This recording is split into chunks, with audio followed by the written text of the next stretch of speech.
Good morning. I decided why not continue story time, because I used to, when I was a YouTuber, just be so thankful for insane situations because then I got to make a story. So I'm gonna continue my story. So I was raised with a very strong fear of hell. As somebody who was raised Catholic, I don't believe in most organized religion. I think that it's become very fear-mongering and has lost the spirituality of what religion was supposed to be. The confusing part to me about my religion and the people who I tried to speak to in terms of my spiritual experiences kind of shamed me, or basically told me that I was crazy for having these spiritual experiences. And it was confusing to me because I'm like, what?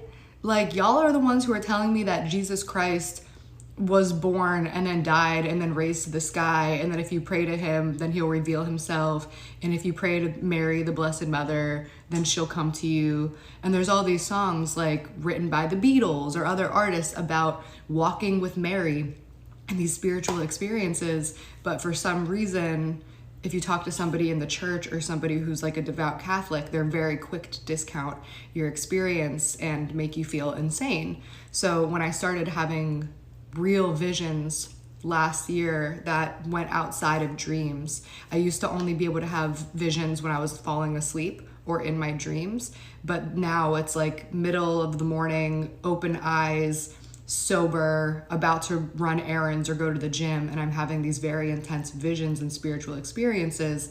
Most people were quick to be like, go to the doctor, you're schizophrenic, you're having delusions and hallucinations, and you need to fix this before you end up in a lot of trouble. So I ended up going back to therapy, and the therapist that I had, God bless her, she told me like, no, like, you're not schizophrenic. You're very clearly aware and lucid. If you were having these types of crazy experiences and delusions and hallucinations, you wouldn't be sitting with me questioning them right now. So that was the saving grace that I kept feeling, was like, okay, I am always questioning.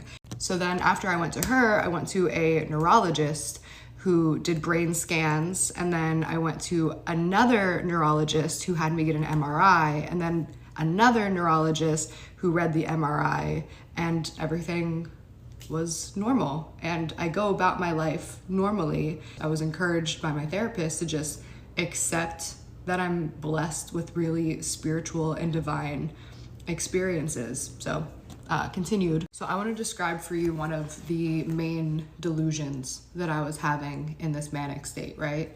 So there were a couple times that I really thought the world had ended, and I had experienced death, and I was given the answers of what heaven and hell was like, which is why I was so excited to share it with everybody, because what I still believe to be true, because I do believe that the experiences and the visions and the hallucinations in this manic state were actually giving me divine answers that I was really adamantly seeking.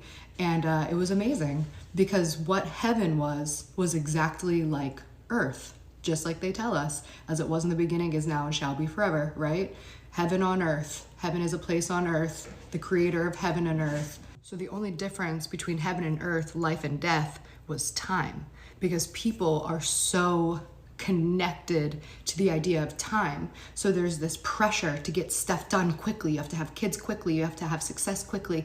You have to do all of these things before you die. And we're told this lie that life is short, but it's not. It's actually as breathtakingly long as it is heartbreakingly short. But when you remove the element of time and you now have eternity to do whatever you want, you get to create heaven on earth. And we're meant to be on earth to create heaven on earth. But what a lot of people do is live in mediocrity, just waiting to die so that they can get to heaven. And that's where they fall onto religion, because they're like, okay, well, the church says if I follow these rules, if I go to church on Sunday and I go to confession and I get communion, whatever, I'll just go to heaven. So fuck it. I'm just gonna kind of skate through life because life is short, and then I have eternal heaven, right? And hell is only real if you let it be, which I said in my song, I Sold My Soul. Sometimes lyrics and art come to me and I don't know what they mean. And then a year or more later, I listen to it back and I'm like, holy shit, That's why that lyric just came to me, and why it felt so good is because it was given to me divinely. And I do believe in that. When you listen to people like Michelangelo and Da Vinci and all of these Renaissance painters talk, they say that it was through divine intervention. Like, hey, how do you know what an angel looks like? Why did you paint Jesus like that? Because it was given to them through visions of divine intervention. And again, I just believe in that. If you don't believe in that, you're not going to believe in any of this. But you know what's so interesting too is when I wasn't sure if the world was ending, everybody was texting me. I've been in California for 8 years and I've never had a family member visit me. So all of a sudden I'm getting texts from people like, can I come? Can I come? And I'm like, no, I'm kind of busy right now actually. And I have a friend coming to stay with me and I have a lot of plans. Like, you know, in my mind, in my manic state, I didn't know if they were coming because they thought they were trying to help me. Because I'm like, okay, well, if you care about my well-being, like it shouldn't just be this damage control thing where all of a sudden everybody wants to come help. But also, are you just worried that the world is about to end and you believe that I might be able to help you in some way? I genuinely had no idea what was going on with the rest of the world because I didn't look at the news. I didn't look at Twitter. I wasn't really reading comments. I was only responding to comments that were showing up in my feed as it was refreshing. So I genuinely had no fucking idea what was going on in the rest of the world. And I didn't want to. I just wanted to focus on doing what made me feel good, what felt light, and talking to and being around people who were only here for me now in this very viral national news public situation. Like, I just didn't trust it and I didn't want anything to do with it. Maybe that's a message of, oh my god, hello. Hello, little cricket. Hello, little cricket.